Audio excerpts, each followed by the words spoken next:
జమ్మూ కాశ్మీర్ షోపియాన్లో ముష్కర వేట, లష్కరే ఉగ్రవాది హతం, మరో ముగ్గురి కోసం గాలింపు. పుల్వామా జిల్లాలో పహల్గాం దాడి ఉగ్రవాదుల పోస్టర్లు, ఆచూకీ తెలిపిన వారికి 20 లక్షల బహుమానం. సరిహద్దుల్లో పాకిస్తాన్ మరోసారి దాడికి యత్నం, దాయాది డ్రోన్లను కూల్చేసిన భారత బలగాలు.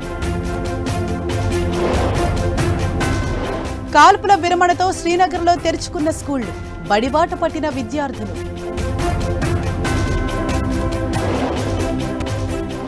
పాక్ ఆర్మీ పోస్టులపై విరుచుకుపడుతున్న బలూచిస్తాన్ ఆర్మీ, 3 జిల్లాల్లో నేవీ శిబిరం లక్ష్యంగా దాడులు.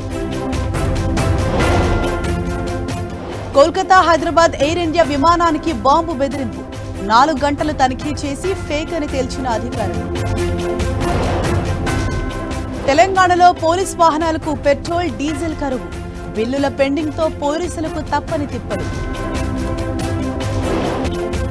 కావేరీ నదిలో శవమై తేలిన పద్మశ్రీ సుబ్బన్న అయ్యప్పన్, సైంటిస్ట్ మృతిపై అనుమానాలు. ముంబైలో భారీగా కురిసిన వర్షం, ఉక్కపోత నుంచి జనానికి ఉపశమనం.